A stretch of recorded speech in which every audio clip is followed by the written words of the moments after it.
E a tentativa do então governo comunista do Nepal de controlar as redes sociais para combater supostas fake news mergulhou o país na maior crise política dos últimos tempos.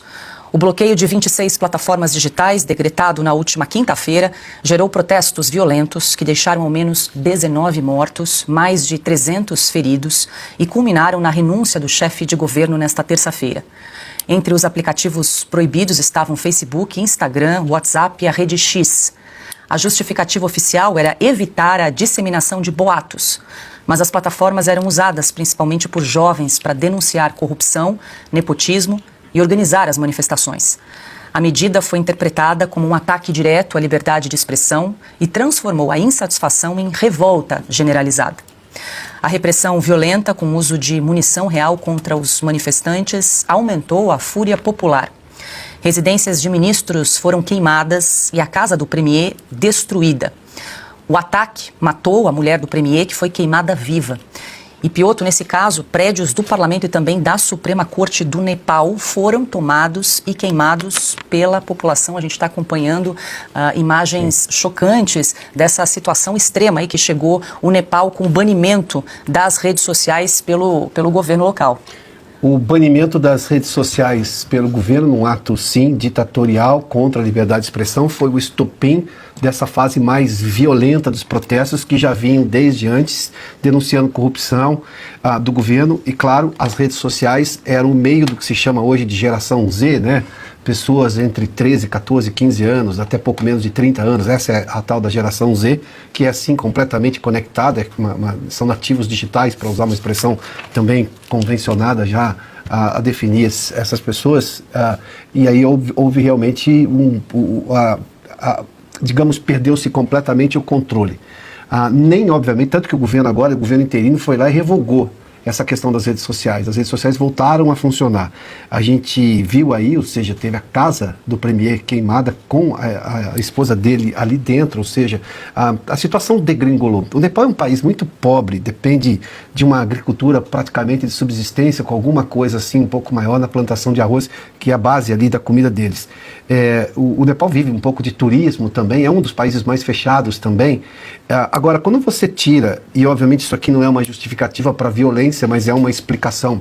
Quando você tira a única ferramenta que permite às pessoas se manifestar, visto ser um país muito pobre, que você não vai ter capacidade de fazer isso dentro das universidades, você não vai ter condições de fazer isso em meios de comunicação convencionais, ou seja, promover um debate para melhorar o país, e as redes sociais acabam sendo a única alternativa dessas pessoas, e aí você vê um governo ditatorial que quer esconder os casos de corrupção, quer esconder a má governança, quer esconder todos os problemas, e as pessoas pedem o único canal delas se manifestar.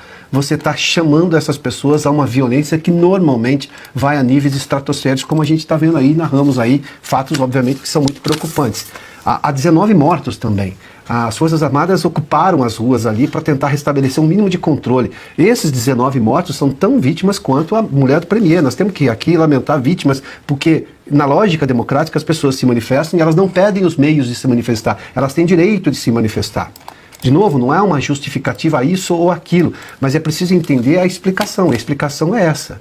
Qual a razão do governo de banir as redes sociais se convivíamos com redes sociais até outro dia no Nepal? E as pessoas se manifestavam, porque o conteúdo do que as pessoas punham na rede social incomodava o governo?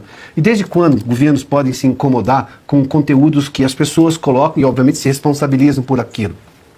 Ou seja, nós estamos vendo uma tragédia nesse momento no Nepal. Já é um país pobre e isso conta muito no tamanho da tragédia e, sobretudo, na tentativa de se recuperar a partir de agora. Estamos vendo agora uma situação ainda pior, muito pior, com 19 mortos, mais o caso, obviamente, da mulher do ex-premier que abdicou do cargo, se afastou e mesmo assim os protestos ainda continuam. Ou seja, é um país que praticamente é esquecido pelo mundo, ninguém vai citar muito o Nepal, se você não tem relevância econômica, essas coisas todas, mas não quer dizer que as pessoas que estejam lá não queiram exatamente as mesmas coisas que outras pessoas que habitam outros países do planeta também querem. Ou seja, no mínimo, a liberdade. A liberdade é essencial à espécie humana. Num lugar como esse, já oprimido por tanta coisa, você tem um tipo de intervenção estatal duríssima como essa, que remonta ao século passado, esse tipo de ditadura. Vamos lá, as ditaduras do planeta são do século passado. As que ainda são remanescentes, elas usam as mesmas ferramentas do século passado. Os nepaleses disseram não vamos aceitar esse tipo de coisa. Bom, e a partir daí fica tudo muito incontrolável e redundam nessa violência muito preocupante, porque está todo mundo nesse momento sendo vítima dessa situação.